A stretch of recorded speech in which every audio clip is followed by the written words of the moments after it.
Good evening mister Aryan Pasha. Good evening ji. So ये जो मैंने आपको इंडिकेट किया मिस्टर करके, मिस से मिस्टर बनने तक का सफ़र कैसा रहा और कितना आप आज एंजॉय करते हो? एक सिंगल लाइन में सबसे पहले तो आंसर करो, फिर मैं बाकी चीज़ें पूछता हूँ। Life is very beautiful now. अच्छा, पहले बहुत चैलेंजिंग थी, बट अभी मैं हर मोमेंट एंजॉय करता हूँ अपनी लाइफ का। क्या बात है। सो मेरा फर्स्ट क्वेश्चन आपके लिए ये है कि आर्यन पाशा से पहले आखिर में आर्यन पाशा कौन थे? जब मैं पैदा हुआ तो मैं एक लड़की पैदा हुआ था, बट मैं अपने आप को उस चीज़ से एसोसिएट कभी भी नहीं कर पाया। मतलब कभी मेरे को इंटरनली फील ही नहीं हुआ कि मैं एक लड़की हूँ, और हमेशा से जो फीलिंग थी वो एक लड़कों वाली थी। तो बस वो इंटरनल स्ट्रगल, इंटरनल फाइट काफ़ी सालों तक चलती रही, जब तक मैं इस चीज़ को मतलब वर्बली एक्सप्लेन नहीं कर पाया, या मतलब मैं बोल नहीं पाया। तब तक मैं सिर्फ अंदर ही अंदर अपने आप से लड़ रहा था कि भाई मैं ऐसा क्यों पैदा हो गया हूँ।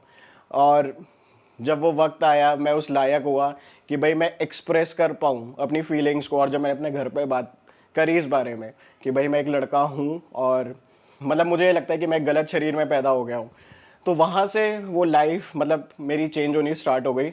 लकीली मेरी फैमिली बहुत वार्म थी और बहुत वेलकमिंग थी इस डिसीजन को लेके। और being from very educated modern thought of family ऐसा करके, तो उससे मेरे को बहुत बेनिफिट भी मिला कि उन्होंने कोई ऐसा नहीं किया कि मुझे कमरे में बंद कर दिया हो ओके। या मुझे मारा पीटा हो। उन्होंने इस चीज़ के बारे में और ज़्यादा पढ़ा, अच्छा। उस चीज़ के बारे में रिसर्च करी कि भाई हमारा बच्चा बोल क्या रहा है, वो किस फेज से निकल रहा है, क्या उसके इश्यूज हैं, क्योंकि वो देख रहे थे कि हाँ मैं परेशान हूँ, बट उन चीज़ों को वो फील नहीं कर पा रहे थे क्योंकि उनको पता नहीं था कि ऐसा भी कुछ होता है। तो ओके। यूजुअली पेरेंट्स क्या करते हैं कि वो बच्चे को ब्लेम करने लग जाते हैं कि तुम्हारी गलती है, कि तुम टीवी देख के बिगड़ रहे हो, या तुम्हारा कोई दोस्त ऐसा है तो तुम उसकी वजह से बिगड़ रहे हो। बट ऐसा नहीं होता है कि आप अपने आप को अपने अंदर से अगर मैं एक लेमैन को समझाने के लिए बोलूं, कि आप अपने अंदर से अपनी आत्मा को नहीं बदल सकते। राइट। आप अपने शरीर को बदल सकते हो, बट अपने दिमाग को और अपनी आत्मा को नहीं बदल सकते हो। बिल्कुल तो ठीक है। मैंने वही डिसीजन लिया कि मैंने अपनी बॉडी में वो चेंजेस किए, जिससे मैं अपने आप को जो मैं आइडेंटिफाई कर रहा हूँ वही मैं फिजिकली वैसा हो जाऊँ, और मैंने मेल में चेंज किया। किस नाम के साथ आप पैदा हुए थे और कब और कैसे आपने डिसाइड किया कि अब राइट टाइम आ चुका है और मेरे को मेरा जेंडर जो है वो चेंज करवा लेना चाहिए? आ, मेरी फैमिली ने मेरा नाम नायला रखा था, ठीक है। बट स्कूल में मेरे को कोई नायला ज़्यादा लोग नहीं बुलाते थे, क्योंकि मैं स्पोर्ट्स में ज़्यादा था, और स्पोर्ट्स में ज़्यादातर होता है एक तरीके का ट्रेंड है कि लोग आपको आपके सरनेम से बुलाते हैं। तो इसलिए मुझे कभी अपने नाम से ज़्यादा प्रॉब्लम भी नहीं हुई, क्योंकि हर कोई पाशा पाशा करके ही बुलाता था। अच्छा। So that was fine with me. But हाँ, मेरे को क्योंकि मुझे पता था कि ये एक लड़कियों का नाम है, क्योंकि नायला बहुत ज़्यादा कॉमन नेम भी नहीं है इंडिया में, और इतना मतलब लोग फेमिलियर नहीं है कि भाई क्या है। और दिल्ली क्या है कि यहाँ पे एक पंजाबी टच है, जी। तो कोई नहला ढंग से बोलता ही नहीं था, कोई नहला बोलता था। तो उसका प्रोनाउंस ही उन्होंने चेंज कर दिया था। अच्छा। तो ठीक है। और जब मैंने ट्रांजिशन कर लिया, जी। क्योंकि मुझे पता था कि नायला एक लड़की का नाम है, तो तब उसके बाद मैंने आर्यन में चेंज किया, मतलब सर्जरीज के बाद। जैसा कि आपने बताया कि आप जब पैदा हुए तो शुरू से ही बचपने से ही आपको ये फीलिंग रहती थी कि आप एक नॉन डिज़ायर्ड बॉडी के अंदर आप पैदा हो गए हो with non desired gender, if I am not wrong. अच्छा, तो आपकी स्कूलिंग या मैं बोलूँ आपकी कॉलेज लाइफ वो कितनी स्मूथ थी या कितनी मैं कहूँगा हर्डलफुल थी? कैसा था आखिर वहाँ पर? क्या आपके फ्रेंड्स आपको सपोर्ट करते थे, मजाक उड़ाते थे? होता क्या था वहाँ पर? जब तक मेरे क्लासमेट्स को और मेरे जो सो कॉल्ड फ्रेंड्स थे, जी। जब तक उनको नहीं पता था, वो उस फ्रेंडशिप में कोई प्रॉब्लम नहीं थी। ठीक है। वो एक जैसे होता है ना कि आप स्कूल में हो, आपका दोस्त है, तो वो भाई भाई वाला रिश्ता होता है कि ये मेरा भाई है, हम बेस्ट बडीज़ है, ऐसा करके वैसा ही था। बट जैसे ही मेरे कुछ दोस्तों को पता चला, मतलब मैं उनको अभी भी मैं बोल रहा हूँ कि मैं उनको गलत नहीं बोलूँगा, मैं ये बोलूँगा कि वो इमेच्योर थे। उस टाइम पे मुझे भी काफ़ी चीज़ें नहीं पता थी, तो उन्हें भी नहीं पता थी, क्योंकि हमारे एजुकेशनल सिस्टम में भी बहुत सारे फ्लॉज हैं ठीक है। कि यहाँ पे एंटी बुलिंग पॉलिसीज़ नहीं है, हमें LGBT के कम्युनिटी के बारे में बिल्कुल भी एजुकेट नहीं किया जाता। जेंडर और सेक्सुअलिटी में डिफरेंस क्या है उस बारे में हम बात ही नहीं करते। मेंटल हेल्थ के बारे में हम लोग बात ही नहीं करते। तो उस मतलब वो जो स्पेशली जो टाइम था जब 2008 की मैं बात कर रहा हूँ, 8-10 ऐसा करके, तो जब आप बताओगे ही नहीं कि आपको सामने वाले इंसान को उसके जेंडर या सेक्सुअलिटी से एक कि आपको मतलब उसके जेंडर और सेक्सुअलिटी पे नहीं उसको मतलब कि रिस्पेक्ट देनी है, कि एज अ ह्यूमन बीइंग आपको सामने वाले इंसान को एक इज्जत देनी ज़रूरी है। जी। और जैसे ही बट मेरे क्लासमेट्स को पता चला तो वही वो मेरे को थ्रेट देने लग गए। थ्रेट देने लग गए? हाँ, कि भाई अच्छा। हम रेप कर लेंगे, और छोटी छोटी बातों पे झगड़ा करना। मतलब इतना हो गया था कि अगर मैं वॉशरूम भी जा रहा हूँ तो मेरे पीछे पीछे लड़के जा रहे हैं कि भाई मैं ओह! यूरिनल यूज़ कर रहा हूँ या मैं अंदर स्टॉल यूज़ कर रहा हूँ। जी। तो मतलब ऊपर से झांक के देखना, कभी आ, बाल्टी से पानी फेंक देना, कभी कुछ कर देना। तो वो इतना डिफिकल्ट कर दिया था कि मैं पूरे पूरे दिन वॉशरूम ही नहीं जाता था स्कूल अच्छा, में। अच्छा। अब सोचो कि आप सुबह 7 बजे से अगर स्कूल पहुंचे हुए हो और 1:30 बजे तक आप वॉशरूम यूज़ नहीं कर रहे हो, तो आप अपनी किडनीज के ऊपर कितना इफेक्ट डाल रहे हो। बिल्कुल, बिल्कुल, तो मतलब बिल्कुल। आप सिर्फ मेंटली नहीं, फिजिकली भी ये सारी चीज़ें बहुत ज़्यादा हार्मफुल थी।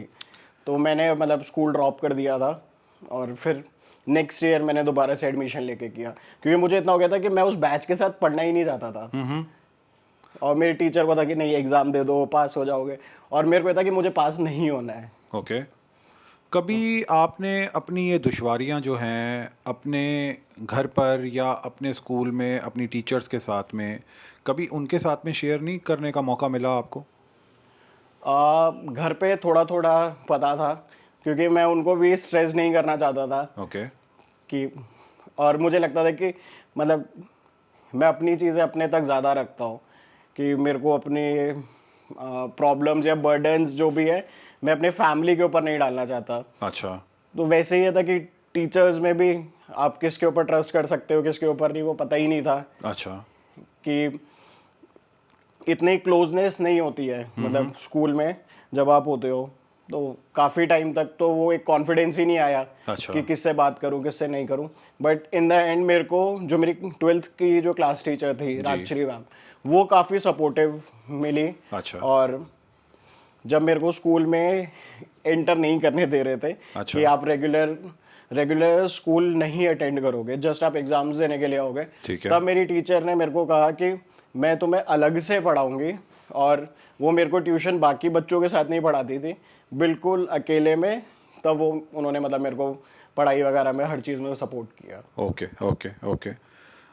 आर्यन, आज आप एक जाने माने ट्रांस मेन बॉडी बिल्डर हैं, अगर मैं गलत नहीं कह रहा हूँ तो। और मेरी नॉलेज जितनी है या जितना मैं जानता हूँ, आप शायद इंडिया के फर्स्ट हैं। क्या इसमें कोई करेक्शन करना चाहेंगे आप? इंडिया का नहीं, मैं एशिया का फर्स्ट ट्रांसमैन बॉडी बिल्डर हूँ वाओ! ओके। जिसने मेंस में compete करना स्टार्ट किया। अच्छा। जी। सो आज तक आप कितनी बॉडी बिल्डिंग चैंपियनशिप्स में पार्टिसिपेट कर चुके हैं और किस कैटेगरी में आप पार्टिसिपेट करते हैं? अभी तक मैं 7 शोज खेल चुका हूँ। 2018 से मैंने compete करना स्टार्ट किया था। जी। और मोस्टली मैंने मेन फिजिक खेला है, एक बार बॉडी बिल्डिंग में compete किया था, और इस बार अभी 2024 में मैंने क्लासिक में किया है। तो अब आगे से मैं फ्यूचर में क्लासिक फिजिक में ही compete करूँगा। ओके, इसका कोई खास रीज़न?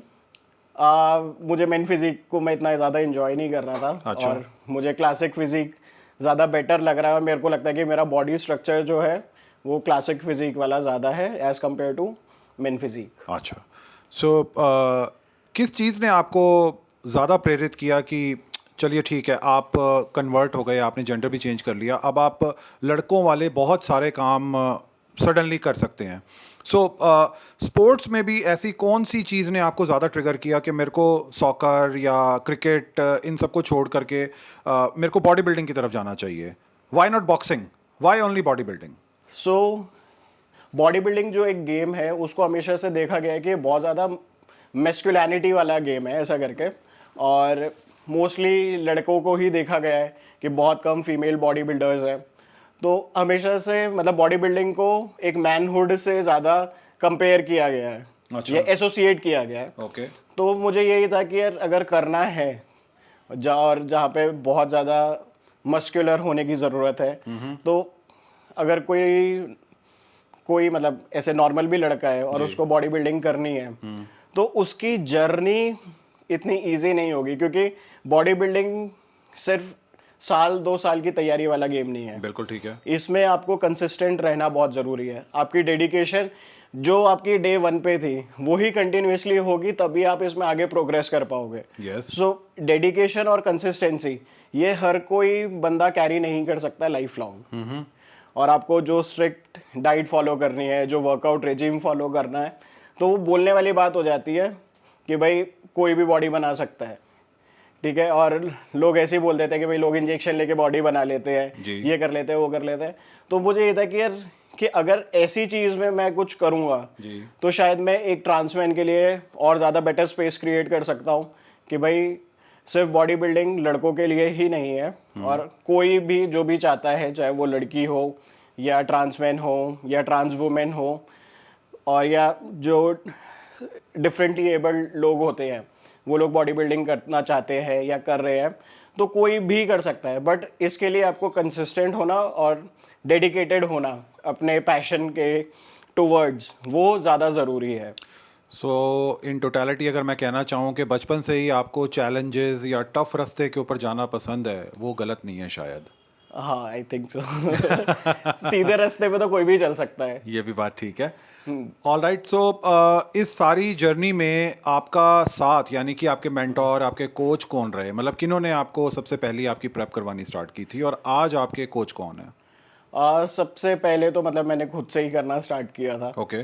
और आई थिंक जब भी मैं सोचता था कि मुझे कंपटीशन खेलना है, तो जिससे जो भी अगर जिम के भी ट्रेनर थे तो उनको ये था कि यार तुम्हारा मसल मास नहीं है। तो 5 साल तो मैं गेनिंग ही करता रहा, और मेरे को स्टेरॉइड्स वगैरह इन सब चीज़ों की कोई नॉलेज नहीं थी, ठीक है। और मुझे लगता था कि स्टेरॉइड्स तो टोटली बैन होते हैं, तो मैं सिर्फ नेचुरल ही गेन कर रहा था, अच्छा। ठीक है। और जब मैंने अपना फर्स्ट शो खेला है तब मैंने अपनी फर्स्ट साइकिल चलाई थी, और तब तक मैं 5 साल डाइट पे था। अच्छा।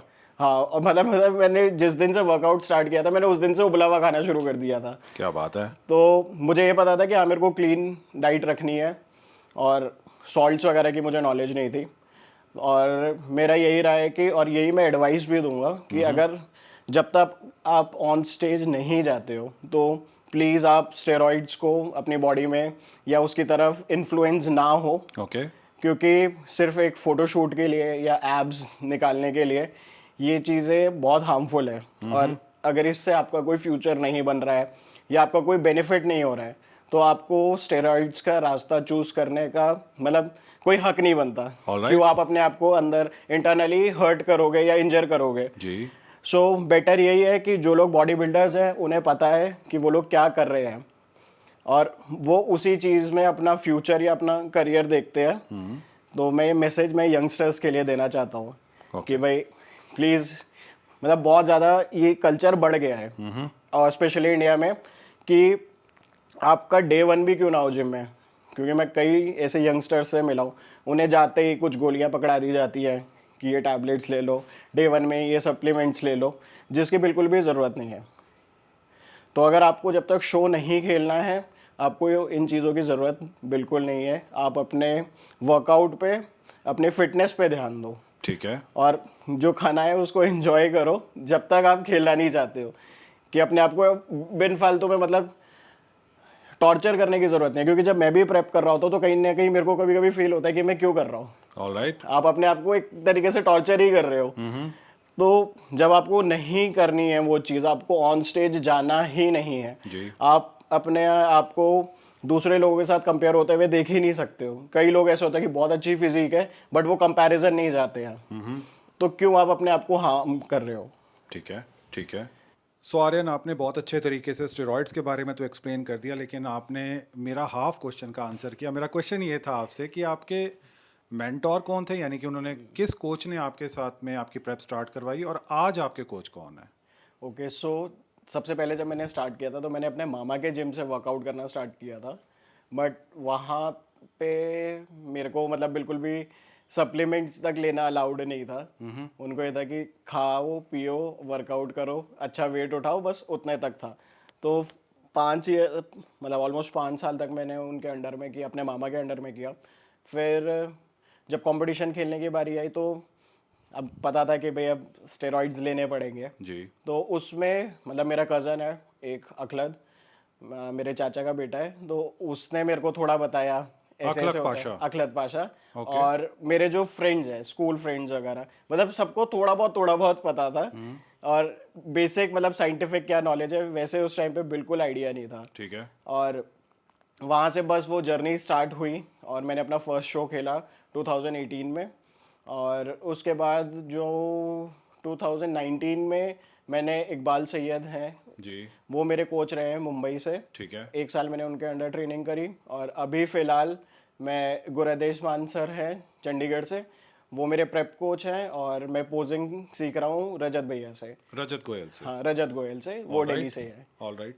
सो आज जैसा आप स्टेज के ऊपर जाते हैं और बाकी जो नॉर्मल बॉयज़ हैं उनके साथ खड़े होते हैं स्टेज पर, या बैक स्टेज जब आप होते हैं, क्या फीलिंग आपके अंदर रहती है? आई मीन क्या उनकी नज़र में कोई फ़र्क आता है, या आपके वहाँ पर खड़े होने में आपको अंदर से कोई चीज़ का डिफरेंस फील होता है? क्या होता क्या है एग्जैक्टली मतलब अंदर की फीलिंग क्या है आपकी? नहीं, मेरे को बिल्कुल भी ऐसा नहीं कि मेरे को ऑकवर्ड फील होता हो या कभी किसी ने मेरे को ऑकवर्ड फील कराया हो। ठीक है। मतलब मेरे को 6 साल हो गए हैं बॉडी बिल्डिंग कॉम्पिटिटिव करते हुए। जी। बट आज तक मेरे साथ ऐसा नहीं हुआ कि किसी ने मुझे गलत नज़र से देखा हो या बदतमीजी से किसी ने कुछ बोला हो। जी। या लोग जैसे होते हैं ना कि भाई गाली दे देते हैं, कुछ या। कर देते हैं, ऐसा बिल्कुल नहीं हुआ है। अच्छा। क्योंकि मुझे ये चीज़ पता है, क्योंकि मैं बचपन से एक एथलीट रहा हूँ और बहुत सारे दूसरे एथलीट्स के साथ मैंने बहुत सारे अलग अलग स्टेट्स में ट्रैवल किया है, साथ में रहे हैं। तो जितना प्रोटेक्टेड मैं उन लोगों के साथ रहा हूँ, शायद मैं अपने ऐसे स्कूल फ्रेंड्स के साथ उतना नहीं था कभी। अच्छा। क्योंकि एक एथलीट दूसरे एथलीट की मेहनत को अप्रिशिएट करना जानता है। या।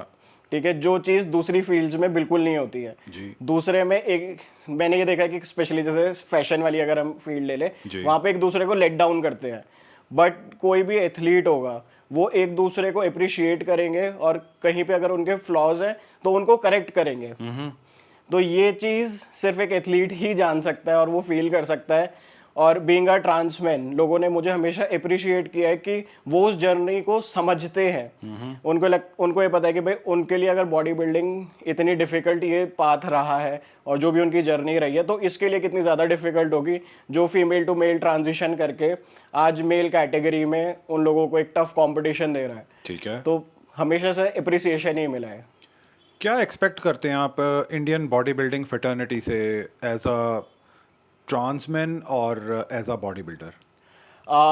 मैं सारी फेडरेशन से यही रिक्वेस्ट करना चाहूँगा कि आप ट्रांस मैन ट्रांस वुमेन मतलब दो कैटेगरीज और ऐड कर दें कंपटीशन में। क्योंकि आप जब इतना बड़ा कंपटीशन ऑर्गेनाइज कर ही रहे हो तो आपको सिर्फ 10 से 15 मिनट और निकालने हैं। तो एक दूसरे बच्चों के लिए जिनको कभी ये सब इंक्लूसिव स्पोर्ट्स में मतलब इन्वॉल्व नहीं किया गया है और एक ये इंडिविजुअल गेम है, तो ये आप लोगों के लिए करना आसान भी है। स्टार कैटेगरी भी अलग होती है वहाँ पर?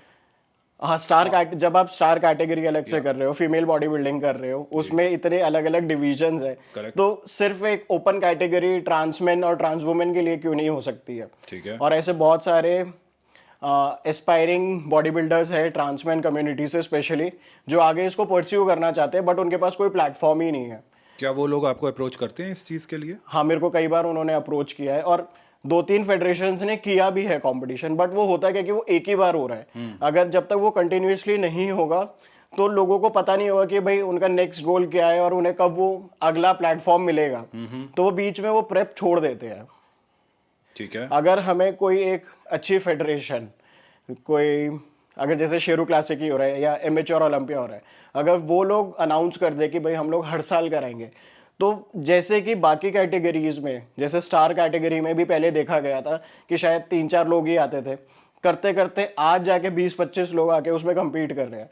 तो वैसे ही ट्रांसमैन में भी होगा कि आज भी हमारे पास है कॉम्पिटिव मतलब बॉडी बिल्डर्स हैं, बट क्योंकि कंटिन्यूएशन में कभी कोई शो नहीं हुआ तो वो लोग एक खेलते हैं फिर वो ऑफ ब्रेक चले जाते हैं। अगर मतलब एक फुल टू एक प्लेटफॉर्म मिल जाए तो बहुत अच्छी चीज़ होगी। ओके। और विजिबिलिटी भी बढ़ेगी और उनको अपॉर्चुनिटी भी मिलेगी। क्या ड्रीम आप लेकर के चल रहे हैं as a body builder individually regardless के आप एक ट्रांसमैन बॉडी बिल्डर हैं, मैं एक सिर्फ बॉडी बिल्डर के पर्सपेक्टिव से पूछ रहा हूँ, क्या आपका अल्टीमेट गोल है और क्या ड्रीम आप लेकर के चल रहे हैं? ओके, सो मेरा गोल ऐसा नहीं है कि मतलब कि सिर्फ बॉडी बिल्डिंग। मेरा गोल यही है कि ट्रांसमैन की कैटेगरी आए, और जैसे ओलंपिया होता है, इंटरनेशनल लेवल तक ट्रांसमैन की कैटेगरी जाए, सिर्फ इंडिया तक ही नहीं, ये इंटरनेशनल लेवल पे हो, और वहाँ पे मैं जाके इंडिया को रिप्रेजेंट करूँ और इंडिया के लिए medal जीतूँ।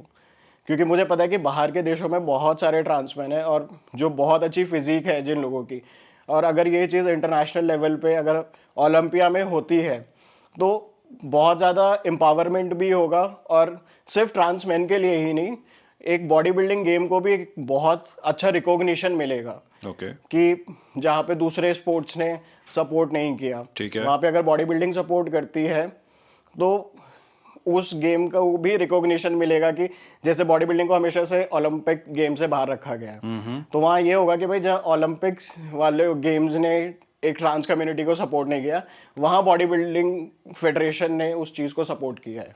Very nice thought and very beautifully explained as well. So मैं अब ये बात जानना चाहूँगा कि आर्यन पाशा का एक नॉर्मल डे रूटीन क्या रहता है? I mean as a body builder, as a human being, Aryan Pasha सुबह उठते ही क्या वो प्री वर्कआउट लेकर के एक बॉडी बिल्डर की तरह अपना दिन स्टार्ट कर देते हैं या कुछ और उनका पैटर्न होता है? स्टार्ट तो कुछ बॉडी बिल्डर की तरह ही होता है, कि सुबह ब्लैक कॉफ़ी से शुरुआत होती है, बट मेरा डिपेंड करता है क्योंकि मैं मोस्ट ऑफ द टाइम मैं ट्रैवल कर रहा होता हूँ, तो कभी कभार होता है कि पहले मीटिंग्स अटेंड करनी है, या कभी फ्लाइट होती है, तो मैं मतलब ट्रैवल की वजह से मेरा रूटीन बहुत ऊपर नीचे रहता है, तो वो सेम डे सेम स्टोरी नहीं है। सो इट डिपेंड्स कि कब मीटिंग है, सुबह मीटिंग है, शाम को मीटिंग है, उस हिसाब से फिर मैं अपना वर्कआउट ऊपर नीचे उसको करता हूँ। बट ये है कि हाँ, मेरा डाइट हमेशा से मतलब जो टाइम पे लिखा गया है मैं उसी टाइम पे वो खाना खाता हूँ, और अगर मैं 6 दिन भी ट्रैवल कर रहा हूँ या मैं 1 हफ्ता भी ट्रैवल कर रहा हूँ तो मैं अपनी मील 6 to 7 डेज़ की कैरी करता हूँ, कि उसको फ्रीज करके आगे स्टोर करना, या क्योंकि अलग अलग स्टेट्स में भी जा रहा हूँ मैं कंटिन्यूएशन में, तो वो सब मुझे मतलब करना अच्छे से अब आ गया है। पहले Okay. नहीं समझ में आता था कि कैसे कैरी करूँ क्या करूँ, बट विद द टाइम और कैसे वर्क और वर्कआउट दोनों को प्रायोरिटी में रख के वो मैनेज करना। ऑल राइट, लास्ट क्वेश्चन मेरा आपके लिए ये होगा कि कौन कौन से ऐसे सप्लीमेंट्स हैं आप जो और लोग जो आपकी कम्युनिटी से आते हैं आप उनको अपनी तरफ से एडवाइस करते हैं, या ऐसे बॉडी बिल्डर्स जो आपको अप्रोच करते हैं कि भैया हमें भी बॉडी बिल्डिंग करना है, आपकी तरह फिजिक बनानी है जैसे आपकी मसल की डेंसिटी है? एक बार आप फ्लेक्स भी कर देंगे क्या मेरी ऑडियंस के लिए? क्या बात है, वेरी नाइस। सो ऐसी फिजिक बनाने के लिए, मसल की ऐसी डेंसिटी लाने के लिए आप कौन कौन से सप्लीमेंट्स उनको अपनी तरफ से एडवाइस करते हैं? ओके, सो मेरा फिश ऑयल हो गया, विटामिन सी हो गया, मल्टीविटामिन हो गया, और जॉइंट हेल्थ के लिए हो गया मतलब कैल्शियम, ग्लूकोजामाइन। सो ये तो कंपलसरी है ही है कि भाई आप ओवरऑल जो भी आपका बॉडी का मैकेनिज़्म है वो अच्छे से चलता रहे। प्लस फिर सप्लीमेंट्स में मैं मैं प्लांट प्रोटीन लेता हूँ, मेरे को लैक्टोज इंटॉलरेंस है तो मैं वे नहीं खा पाता हूँ। साथ में EAA हो गया, और क्रेटीन हो गया, और ग्लूटामाइन हो गया। तो मतलब ये 4-5 चीज़ें लेंगे तो अच्छा रहेगा। ओके, सो जाते जाते आप सारी बॉडी बिल्डर्स को, सारी फेडरेशंस को, सारे कोचेस को एंड सारे ब्रांड्स को आप अपनी तरफ से एक कॉमन मैसेज क्या देना चाहेंगे? तो मैं सारी की सारी बॉडी बिल्डिंग की फेडरेशन, कोचेस, मेंटोर्स, ब्रांड्स हो गए, मैं सबको यही मैसेज देना चाहूँगा कि बॉडी बिल्डर जो है वो एक बहुत मेहनत से, बहुत खून पसीने से और बहुत ज़मीन से जुड़ा हुआ इंसान होता है। ठीक है, उनको इतनी ज़्यादा समझ नहीं है कि कॉमर्शियल मार्केटिंग क्या होती है, ठीक है, और उनको ब्रांड्स किस तरीके से एक्सप्लॉइट कर रहे हैं। ठीक है, सिर्फ आपका सोशल मीडिया रीच से आप किसी एथलीट की मेहनत को नहीं नाप सकते हो। कई लोग ऐसे हैं कि जो सिर्फ इन्फ्लुएंसर्स हैं, ठीक है, उनका गेम से कुछ भी लेना देना नहीं है। उनको ज़्यादा वैल्यू दी जा रही है, और जो एक एथलीट जो बहुत मुश्किल से अपना प्रेप कर पा रहा है, ठीक है, जिसको एक्चुअल रिक्वायरमेंट है सपोर्ट की, उसको उस तक वो सपोर्ट नहीं पहुंच पा रही है, ठीक है। कोचेस भी जो हैं, कई बार देखा गया है कि उनको इतनी ज़्यादा साइंटिफिक नॉलेज नहीं है, जो बहुत ज़्यादा ओवरडोजिंग कर देते हैं। कई बार ऐसा होता है कि शायद उस एथलीट को उतने ज़्यादा डोसेज की ज़रूरत ही नहीं है, तो आप ज़्यादा डोज दे के बेटर रिजल्ट नहीं आएगा, आप उसको इंटरनली हार्म कर रहे हो, उसकी बॉडी को वीक कर रहे हो। तो कोशिश की जाए कि सबसे पहले उसको मिनिमम डोसेज पे उसका मैक्सिमम लेवल लेके जाया जाए, उसके बाद उसकी डोज आप इंक्रीज करें। सो जो भी आप करें उस एथलीट मतलब बॉडी बिल्डर के बेनिफिट के लिए होना चाहिए। तो एक ऐसी वेलफेयर क्रिएट की जाए जिससे जो एक्चुअल नीडीज़ हैं, जिनको सप्लीमेंटेशन की ज़रूरत है, जिनको गाइडेंस की ज़रूरत है, जिनके अंदर वो पोटेंशियल है, जो इंटरनेशनल लेवल पे बहुत अच्छा परफॉर्म कर सकते हैं, बट मॉनेटरी फंड्स की वजह से उनको वो प्लेटफॉर्म नहीं मिल पा रहा है।